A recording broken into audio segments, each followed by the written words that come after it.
Well, hey everybody, ladies and germs. Got a treat for everybody here today. Guess what? Working on another lawnmower. This is a Craftsman, what the hell model is? I think it's like an LT1000, something along those lines. But it's a 15 horse overhead valve Briggs 15.5. This is that one where it's like the old L head, but they just decided to make it into an overhead valve. And super mint machine here.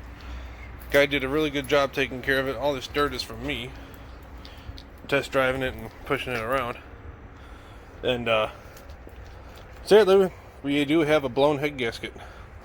So the leak down test, and she's pushing pressure back into the cylinder a little bit by way of the valve channel, because this thing is too mint to have a actual problem majorly with the rings. But we'll find out soon enough, won't we? So what do you say we pull the hood off of here and get started? Oh, and by the way, enjoyed myself a nice cold snack. Got a stag, nice Illinois delicacy. Thanks, Jared. Alright, here we go. Now, an interesting one about this motor. This is like the precursor to the later style Intex, the 15 through 21.5 or whatever.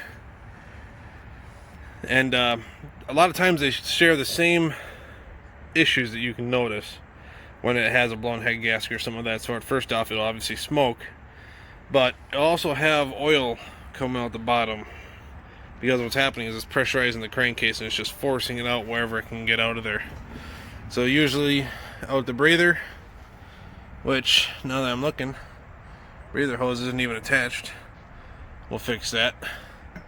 That would explain why there's so much oil and soot all over the top over here, because the breather's just shooting it out wherever the hell it wants. And you just see a little bit of light staining everywhere. But the big thing they'll tell you if you got a blown head gasket is going to be the spark plug. And if my socket will actually work here. Yeah, see, that's the wrench cam right there. You don't get that on anybody else's channel. And this was actually just replaced by Sears Home Services, my ex-employer. This is actually a customer of mine that is a big fan of mine. And for a brand new plug, should it look like that? Look at that. All oily and sooty. So, if you pull out your plug, especially after less than an hour runtime, and it looks like that, you have a blown head gasket. So let's see here. We're going to need some Allen wrenches. Some 3/8. Sadly, we do got to pull off the carburetor and everything else too. It is a head gasket job. Yeah, Sears was out there earlier and they did a tune-up, and it's actually one of the guys I trained. So I kind of gave him that touch where he can give it a little sniff, and it's got a blown head gasket. So let's see here. Got a 1/4 inch up there, got a couple over there. Alright, what do you say we grab some power tools, then ratcheting wrenches, and start yanking stuff off. To get the blower housing off on these, you got to pull all the little screws out. You got 2 1/4 inch, this cover comes off, another 1/4 inch back here, then the dipstick gets loose. You got 2 3/8 in the back, 2 3/8 in the front. Then you also got to pull out these 4 5/16. This cover comes off, blower housing comes off. Alright, that's one cover, kind of snakes in there a little bit. Everything looks alright except for a little bit of dirt on that side. Also, get yourself a couple of these magnetic cups if you have not gotten them yet. No one likes to lose their junk. Just like that. Then normally for bolts back here, a ratcheting wrench or a 1/4 inch drive ratchet helps out significantly, but I can't find either of mine right now because I think I left them at the job I'm working at. So here I am. 1/4 turn at a time. If I have to suffer through it, so do you. Just kidding. Right, Zap these two out here. Now the blower housing should just lift right off. Look at that. Hey, will you keep it down? I'm trying to make a video over here. Alright. Tuck that off to the side. Pretty much what we're going to have to do now. We still got to pull off the muffler bolt here. I think that's the only bolt holding the muffler on except for the actual studs. And then pull off the carburetor. So exhaust, carb, valve cover, and then actual engine bolts. Let's get her going. Alright, and then it's simple to get the muffler out. Like I mentioned, it's got the 3 bolts. You got the hanger bolt there, 2 bolts on the side. Then you gotta undo that little tray down here. Muffler falls right out. Literally, it falls. Anyways, so the next thing I gotta do here, let's see here. Actually, I shouldn't even have to bother with that top screw. I got 2 3/8 here and 1 3/8 way down over there. So let's swap the old attachment out here. Where I put the 3/8. Lose my ass if it wasn't attached. Honestly, it'd be good if I could lose it. Drink too much beer. There's too much ass in the way. I was mistaken. 5/16. Alright, I'm going to take this off here. You guys know what you're doing. And just like that, let it dangle off on the side there. Surprisingly enough, that gasket is like adhered onto the side, so we'll do the right thing and just leave it there. Now I get a couple of pieces of paper towel, lay it down under there, being smart, preemptive. You're going to pull this off, a little bit of oil is going to come out, and then we got to pull off the cylinder head.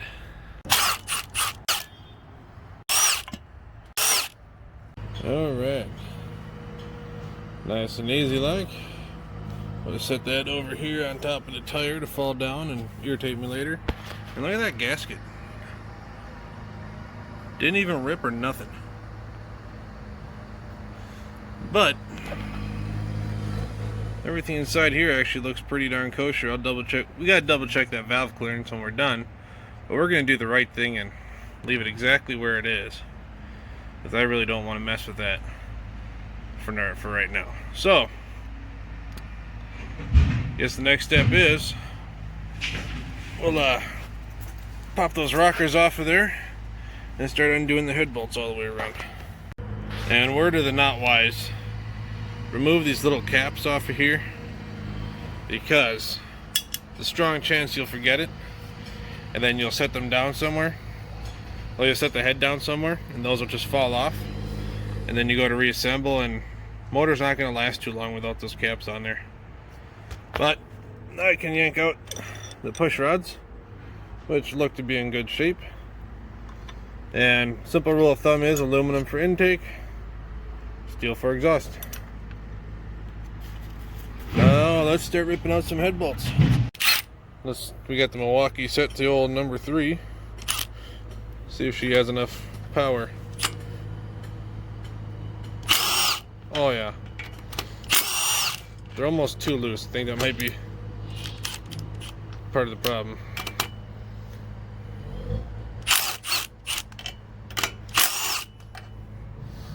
This is that goofy style where there's no bolts. Oh, no bolts on that side. Not now.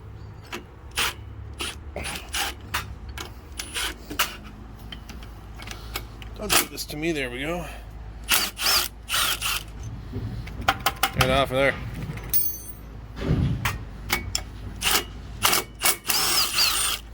Never realized how hard it was to work and hold a camera at the same time. Alright.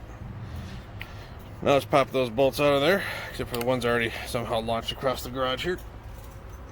Come on now. Ew. Let's get the rest of those bolts out of there, and then we'll pop the head off. Alright, all the bolts are out.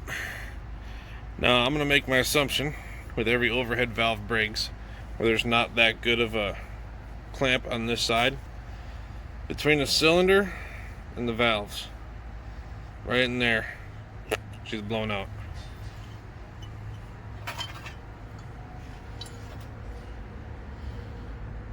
Well, Just a little whisper, you see that? Alright, first thing you want to do is stuff some paper in there before you start scraping and cleaning all this. And look at this gasket. It is just coming right off. Oh yeah. I mean, that's damn near reusable, but you can see right there that's what she's been blowing through. And what it does, when the head gaskets on these blow, it pressurizes the crankcase through the valley, and then it forces oil from the back side of the piston. And it'll do that until the oil level gets low enough where even though it's pressurized, it's not forcing the oil up and through. But by that point, you are so low on oil that you're probably going to blow your engine. And I've actually had a couple that were seized over the years, and pull it off, and sure shit, it's a blown head gasket. There's actually been a couple I've been able to save just by overfilling it, coming back the next day, putting a crank on it, big pry bar and whatnot, and busting it free.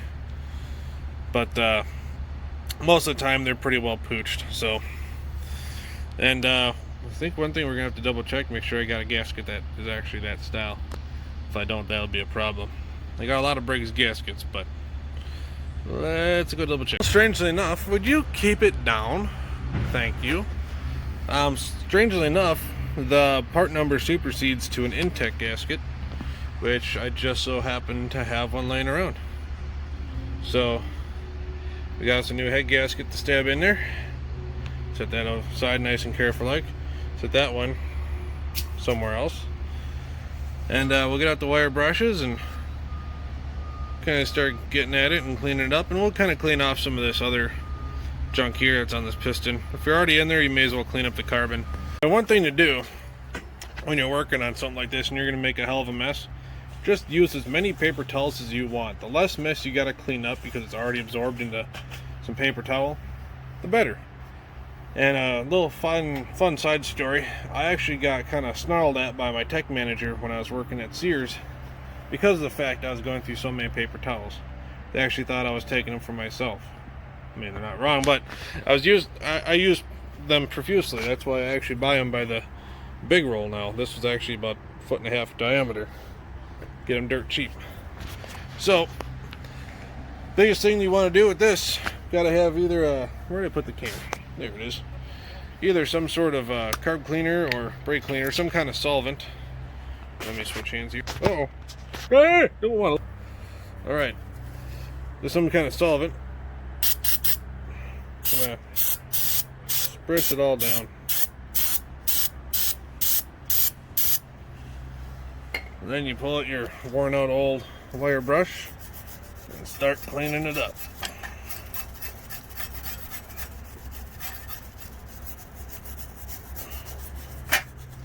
That part will take a while, so I'm gonna put down the camera. As you see, we're slowly getting there. Got most of the block part cleaned, and a lot of it's coming off the piston. Sometimes you may have to take a bit of a razor blade or something and scrape the worst of it off. Excuse me. But even though I'm outside, there's barely any breeze, at least under here underneath the canopy. You can see Old Glory's flying over there. But spraying all this chemicals right here, really getting to me.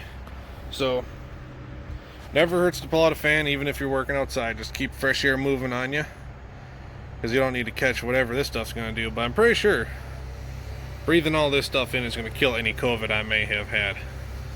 But I think it's time for another stag. Union brake. Well, I dare say that's about as good as you're going to get her. See the numbers. Some of that stuff I just couldn't quite get off. I didn't want to risk scratching anything. But nice clean surface all the way around. Next up, the cylinder head. Now the fun part about cleaning out the cylinder head, you want to be careful around the valves, because you don't want to damage the seats, because I know lose compression, smoke that way. But you're also going to probably go through a whole can of cleaner, if not more, just cleaning this up, because you're going to do all your best to clean up this side, and the other side is going to be filthy, and you want to get all the contaminants out all the way around. So It's the same process otherwise though. Spray it down and start scrubbing. And there you go. Like I mentioned, try to get what you can out of there, but there's a good heavy film inside of here, so I did my best, but just don't want to quite get in there to the valves. Otherwise, it's recommended you pop the valves out, relap them, all that jazz, and really it's not that big of a deal. I've never had a problem with it, so just clean off what you can. A lot of that will burn out once it's actually running proper.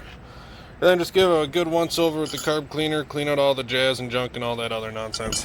So now we get to start the reassembly process, which, oh boy, sit down, I'm getting older.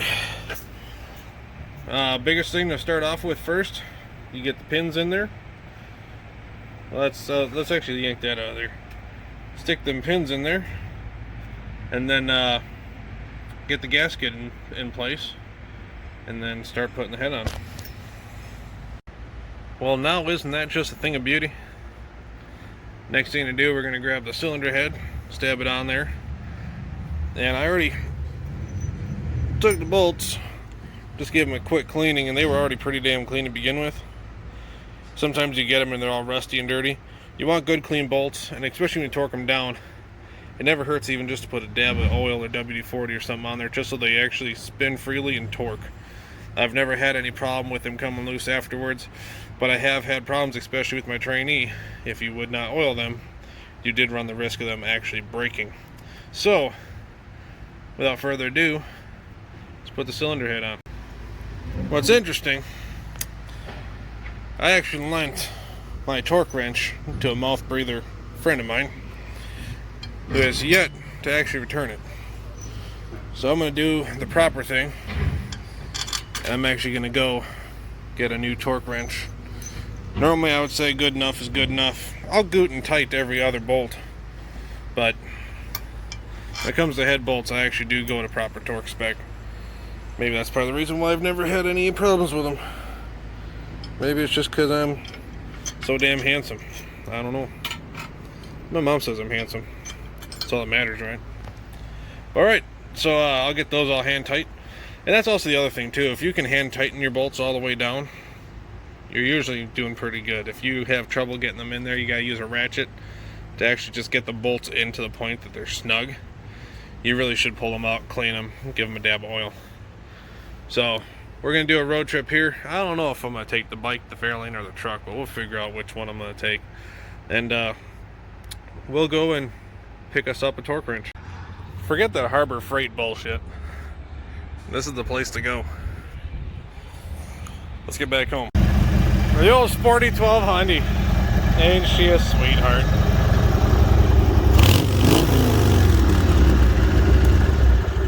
Enough of that. Back to it. So these are going to be torqued to 210 foot-pounds. Correcting myself, 210 inch-pounds. This is foot-pounds, so I got to convert that. I just divide inch-pounds by 12, and that's your foot-pounds. It's pretty basic. But there's a pattern that goes along for tightening these things, and I'll put the picture of that here.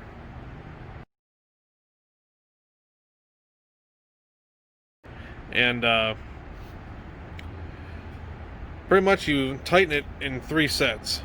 You start off at 50, then do about 120, 150, then the final torquing. So let's get underway. Alright, here we go.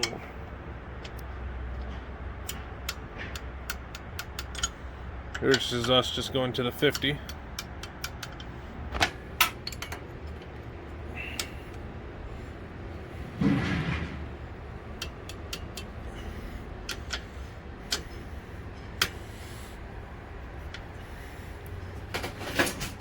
That was my fan falling over. And you gotta get the idea, just going a crisscross pattern.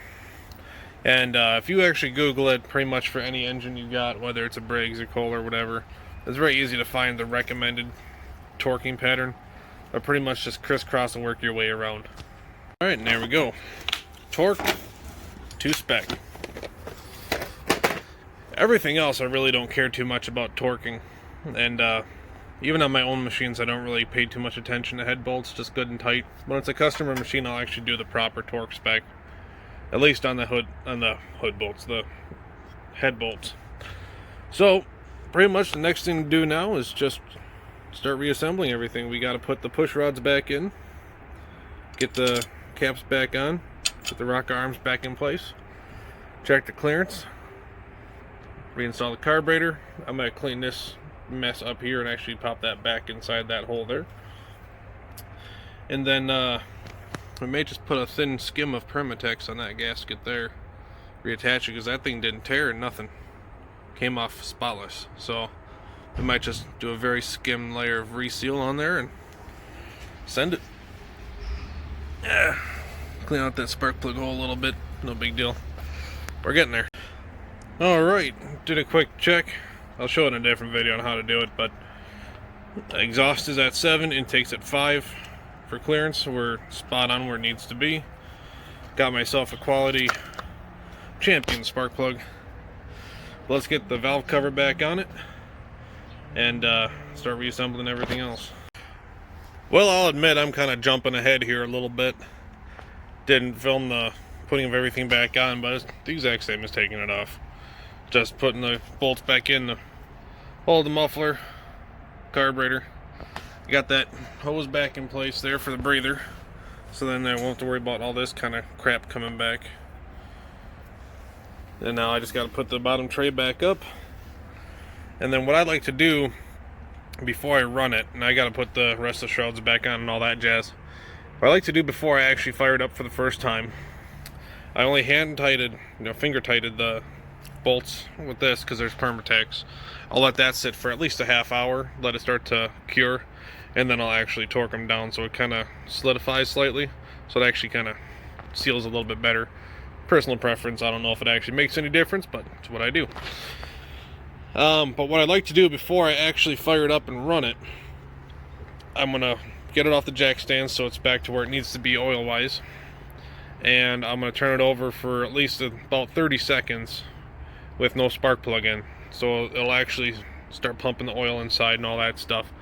Kind of pre-lubricate everything since it is all clean. The cylinder's been cleaned, the valves, everything are more or less dry right now. I did give a little squirt of oil in the spark plug hole just to make sure everything doesn't start grinding or any kind of nonsense like that. But pretty much in the final stretches here, so we'll get the cover back on. I'll do that off camera, and then we'll get it off the jack stands. Well, I'm a little irritated because for some reason the video didn't save, but pulled it off of the jack stands, checked the oil level's perfect. Give it a small shot of WD-40 in the cylinder.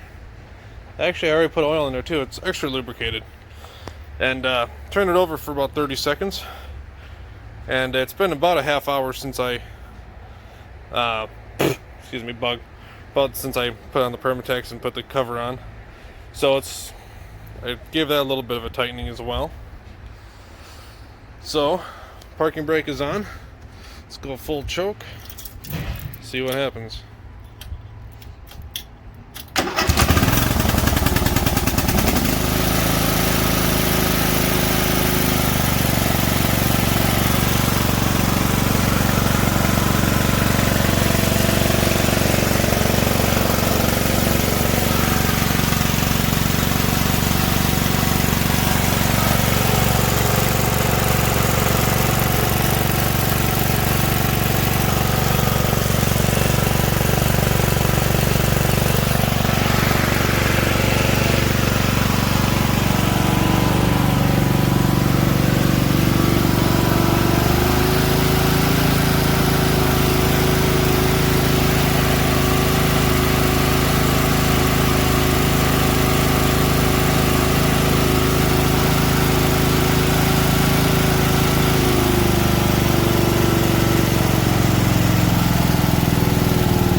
We'll let it run for about 10-15 minutes, get nice and warm.